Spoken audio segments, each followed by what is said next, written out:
Good stuff. For those of you who follow my stories, you know that they all center around one bloodline. Pretty much the descendants of the preacher. And of those, you may have guessed, the LaRues hold a very special place in my heart. Maybe it's because they're so perfectly imperfect. And they're not afraid to think outside the box to achieve their goals, if you know what I mean. And as you know, this may have led to more than a few of them turning to a life of crime.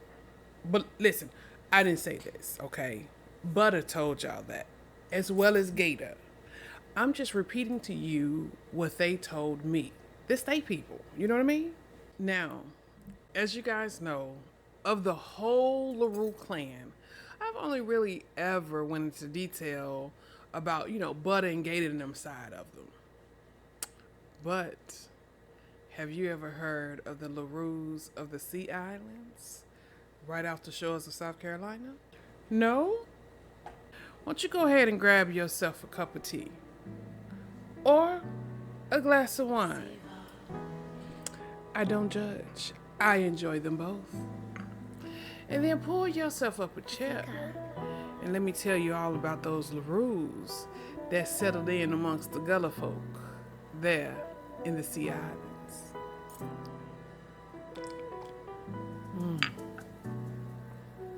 Good stuff.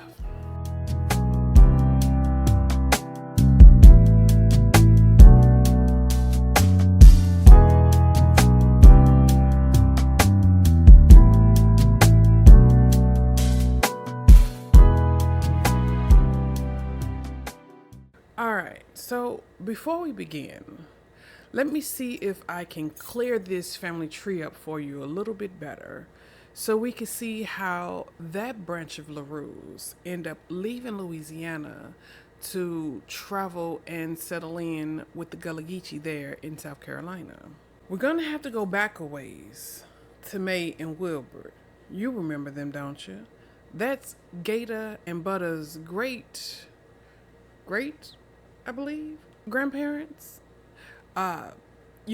She was the one, they were the one that had the marriage de la Mangouge down there in that Louisiana bayou. The left-handed marriage. Their firstborn child was murdered. Remember, Will's jealous wife had the infant kidnapped and then fed to the Gators.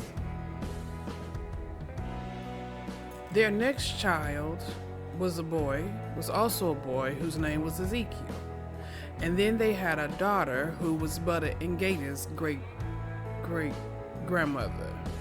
Anyway, this branch of LaRue's we're talking about are the descendants of Ezekiel. Not being able to stomach the fact that his mama was his daddy's slave. At the age of 15, Ezekiel packed his bag and left the bayou, never turning to look back. But he was drawn to the water, so he stuck to the coastlands. And he ended up in one of those little islands right outside of South Carolina, where he met and fell in love with a Geechee woman named Ada of the Sea Island. And well, you know how it goes. Fast forward about 100 years, and you have a nice-sized clan of brown-haired LaRues running around, causing much strife amongst the Gullah folk. Before I continue, let me explain something about the Geechee people. They have lived isolated there on the South Carolina Sea Islands for generations, okay? So because of this, they have their own way of living, their own way of doing things. They exist in their own bubble, okay? A lot different from us inland folk, you know what I mean? Some of the world's most beautiful homes can be found there in the Sea Islands. Some areas that will take your breath away with their splendor. However, where the LaRue clan lived is not one of them. They can't seem to get out their way. Now, I'm not saying all. I would never do that. I'm not saying all. But most of those LaRues down there in the Sea Islands are crooks. They are crooked. Honey, they will rob you, scam you. Listen. If it meant to come up for them, baby, they'll run you over. They will run you down. And again, I'm not saying all, but I can comfortably stand on most. And well, this is probably why they live so poorly amongst the Gullah folk. Most of their houses were barely their shacks. It's a real shanty town, okay? On their side of the island is where the decent folk refrain from going. You see, you go over there if you're looking to find a little trouble, if you know what I mean. In fact, there's a saying there amongst the locals. They call where the LaRues settled, where the wild things are. And like I said earlier, none of the good, decent folk will be caught dead lingering on the LaRue side of town.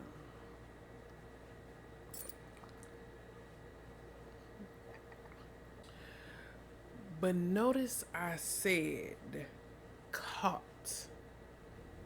There's something else those South Carolina LaRues have in common with them Louisiana LaRues and them Chicago LaRues. You see, they are simply beautiful, just gorgeous. I ain't saying all, but I can comfortably stand on most. So, although all the good, upstanding folk of the Sea Isle gave the LaRue side of town all the shade while everybody was looking, when there was no prying eyes, some of them risked life and limb to cross over to where the wild things are for a little playtime. Now, these LaRues had a king over them. His name was Booker. In Booker's day, boy, Booker was fine, baby. Let me tell you. Booker was fine as a glass of wine.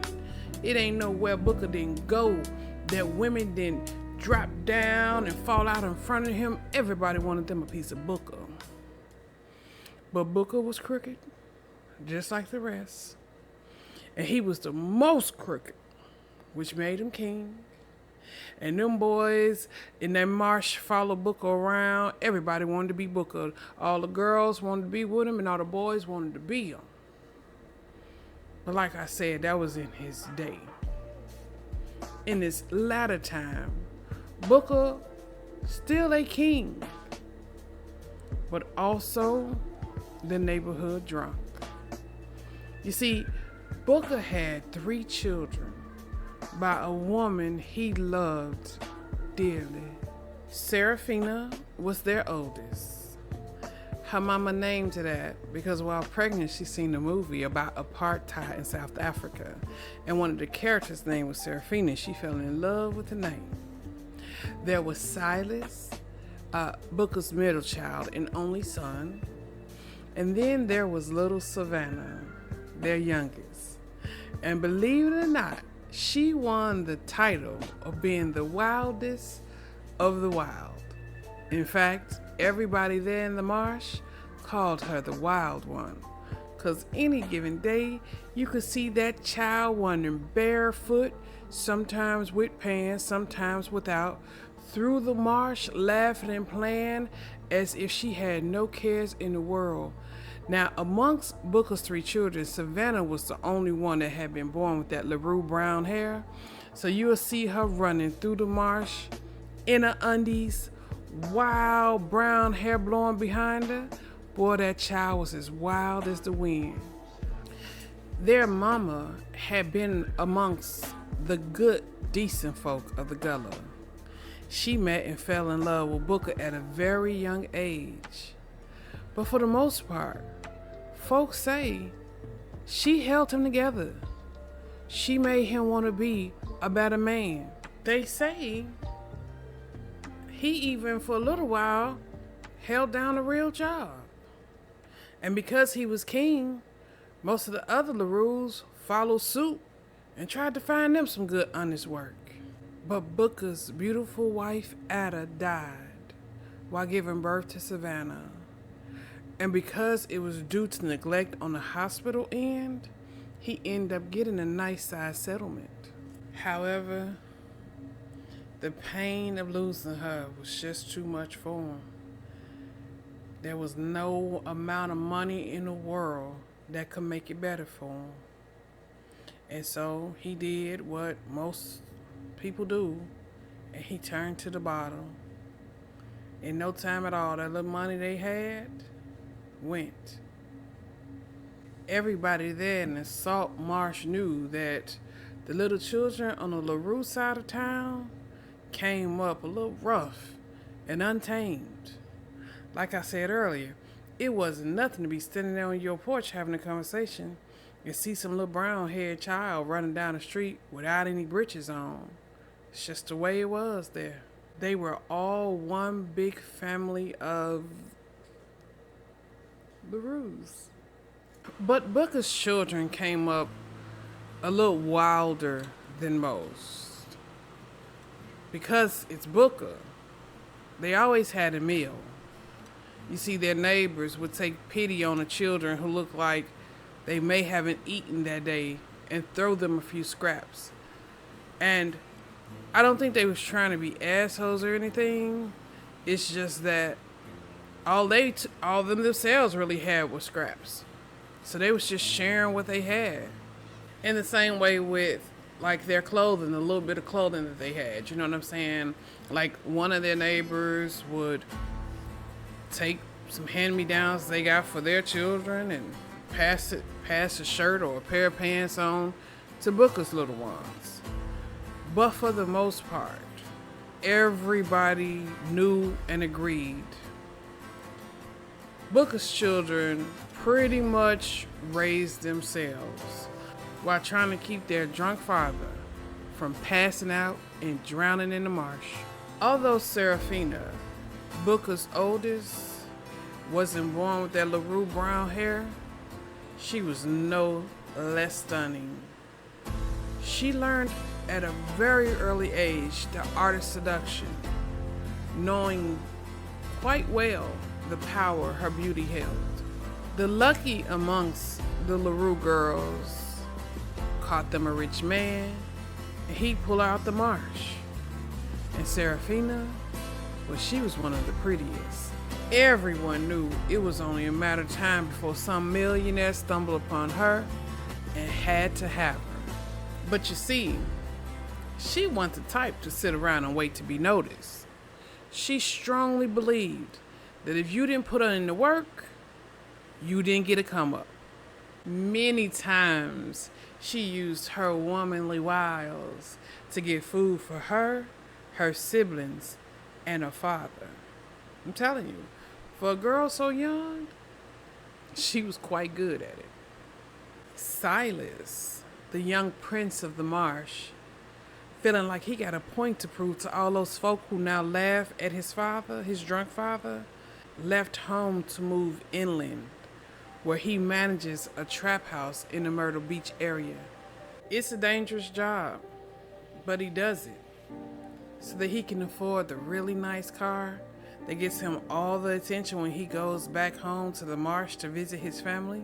In his mind, he was showing all those folks who knew his father before he became a disgrace that he'd successfully picked up the reign and now proudly wore the crown. I mean, yeah, he's the ruler of a very, very small area. But for him, it's worth it. Which brings us to Little Savannah.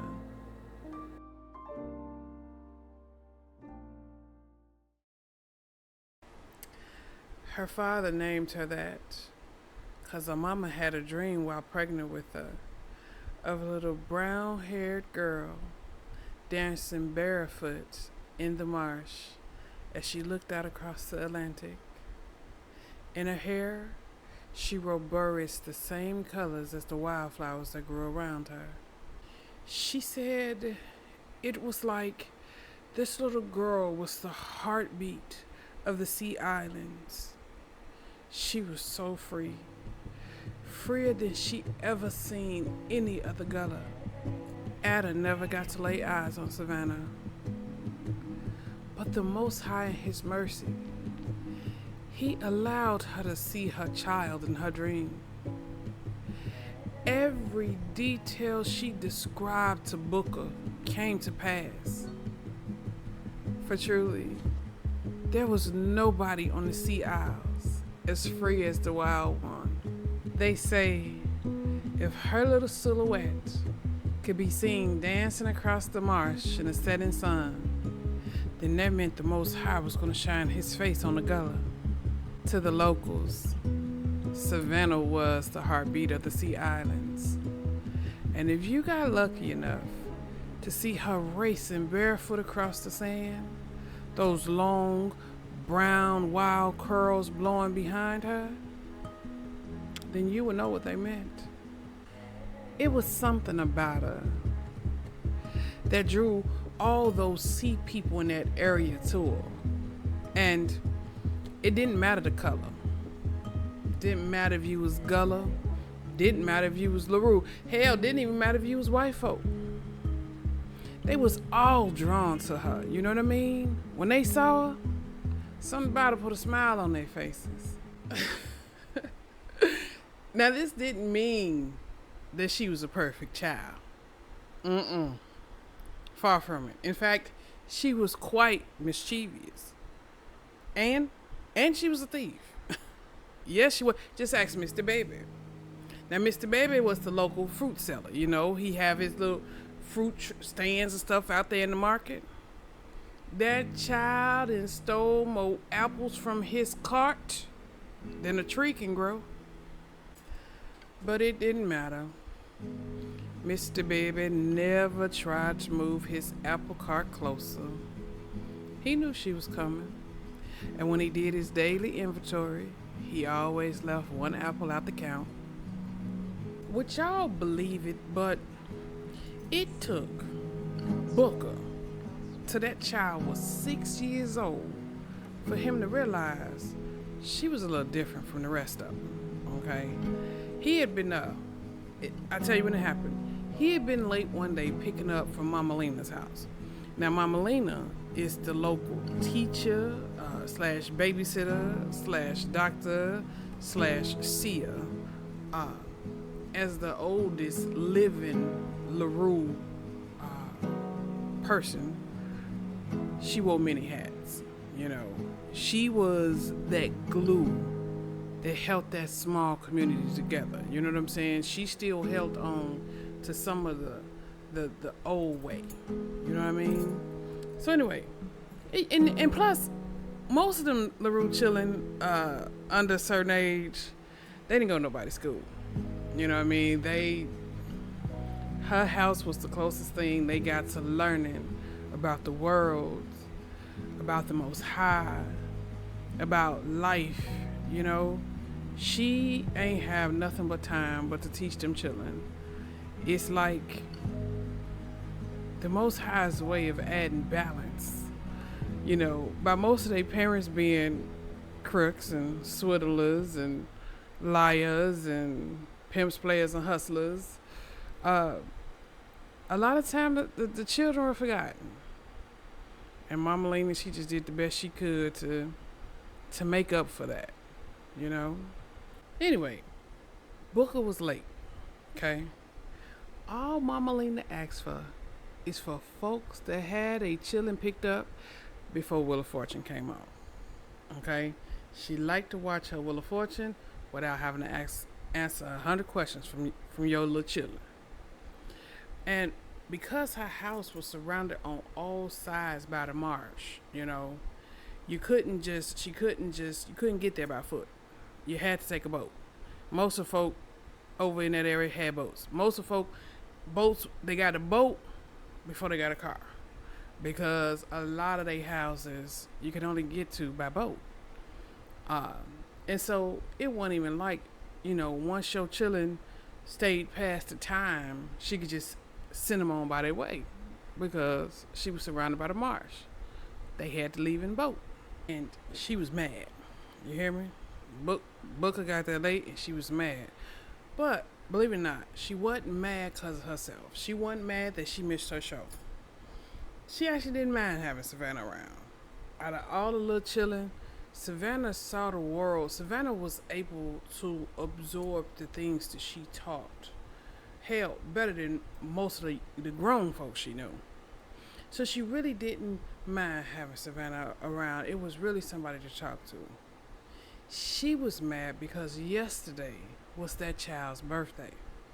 And none of them, not Booker, not her brother and sister, none of them made their way by to say nothing to the child. Thank the Heavenly Father you lived to nothing. None of them even acknowledged that child. In fact, when Booker dropped that baby off the day before yesterday morning,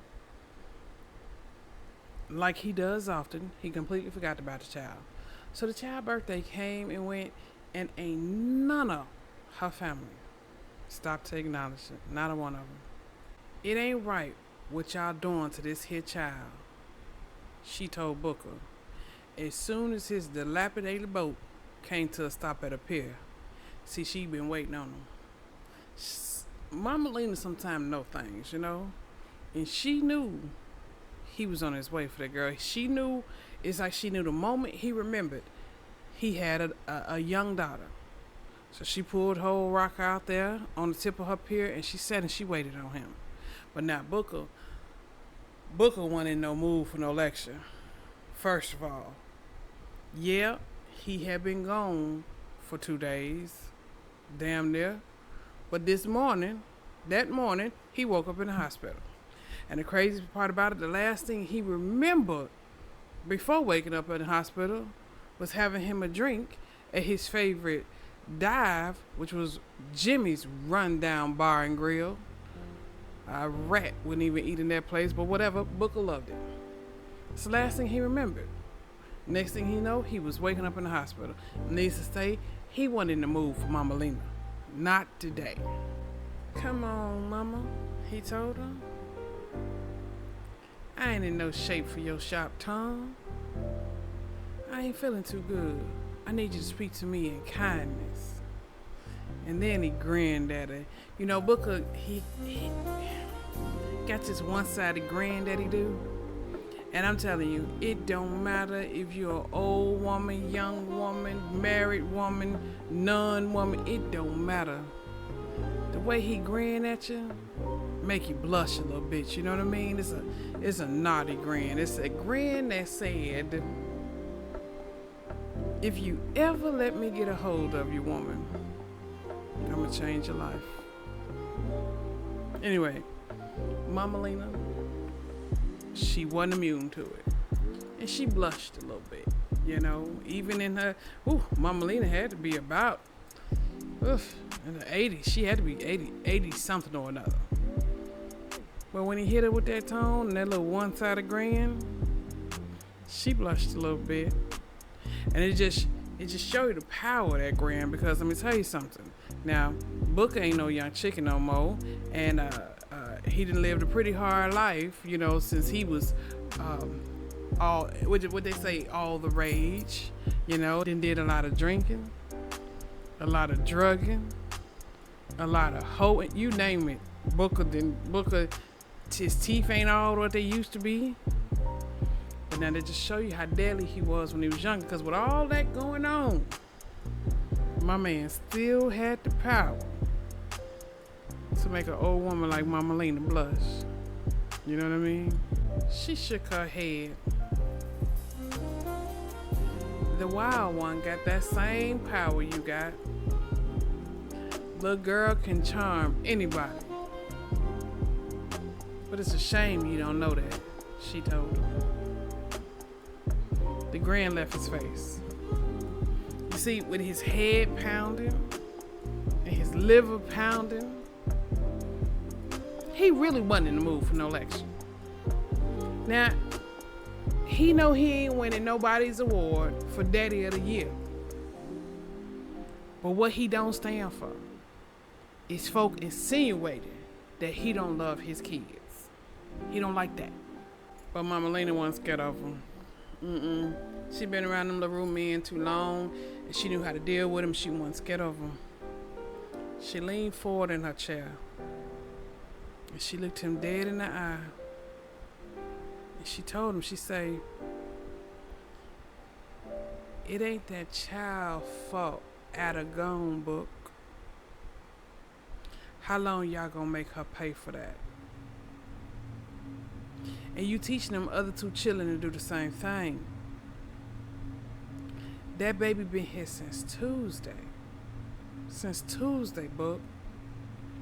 And ain't not a one of y'all came here yesterday to say nothing to her for her born day, book. She think her birth is a curse to y'all. She think y'all hate she was even born." Booker really hated to hear that. He really did.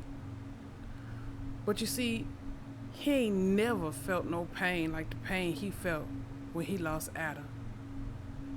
So he looked at Mama Lena and he say, "What you want me to do, woman? What would you have me do? That's the day I lost everything. More than anything, he was ready to get to the liquor store so he could do what he always do, which is numb the pain." Mama Lena did a poor job at keeping the disgust off her face. "It's a shame children gotta be born to parents like you," she told him. "You gained a treasure that day, and it's a shame it was given to somebody such as yourself."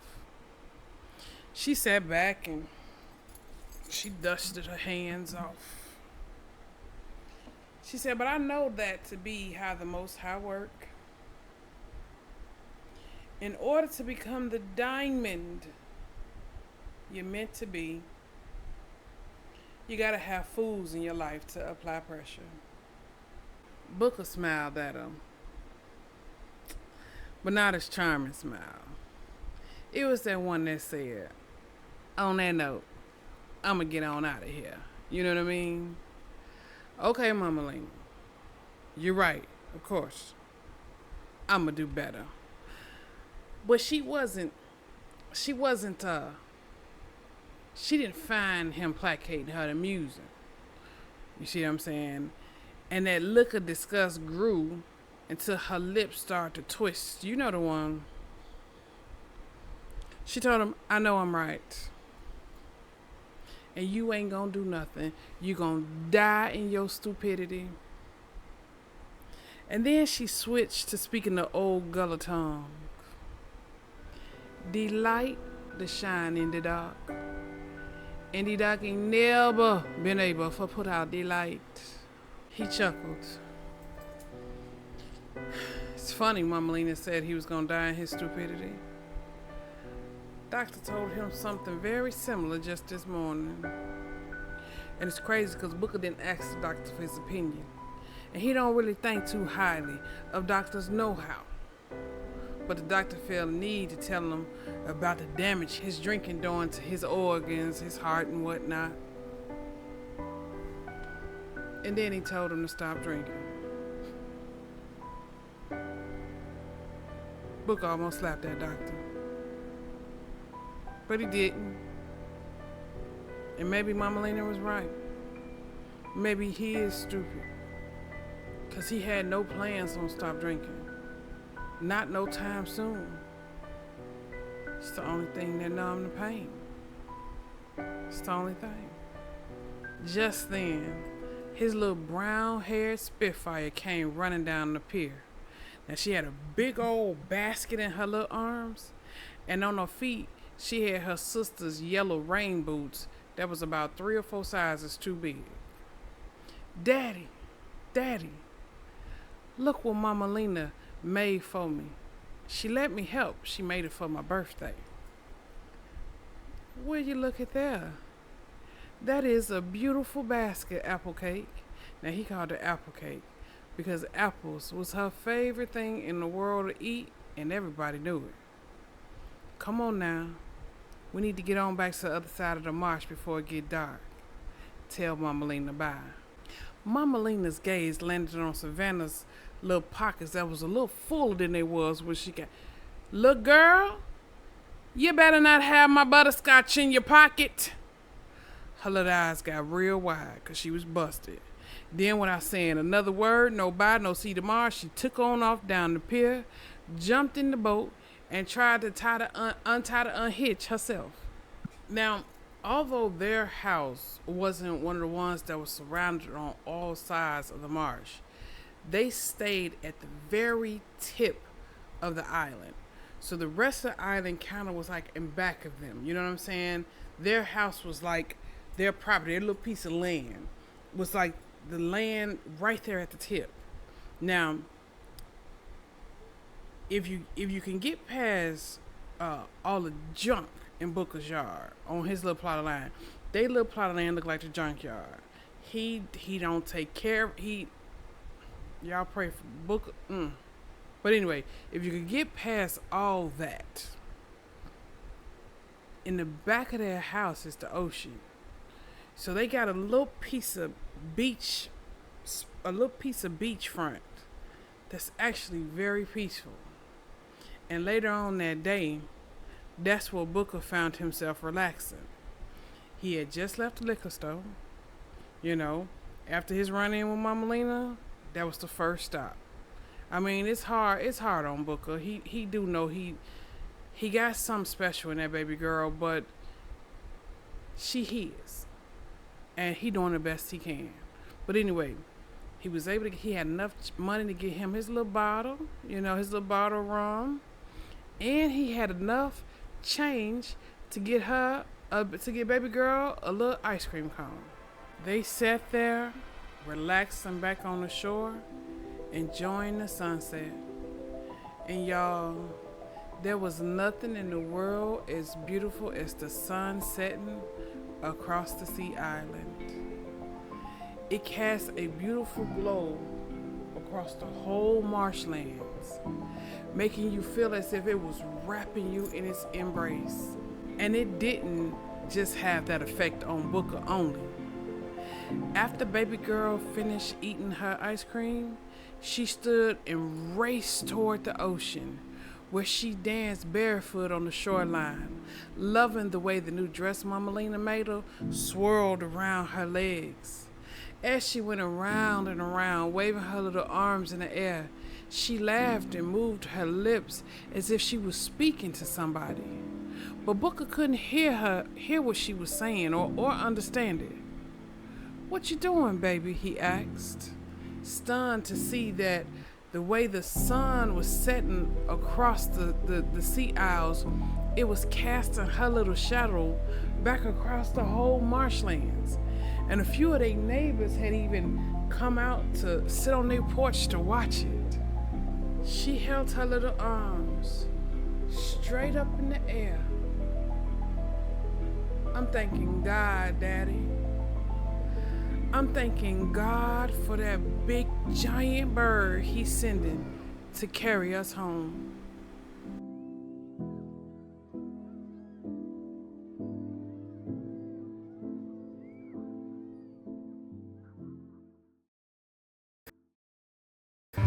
For those of you who follow my stories,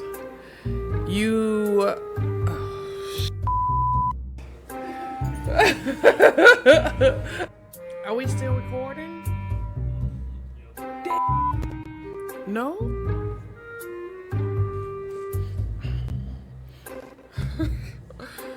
End up leaving Louisiana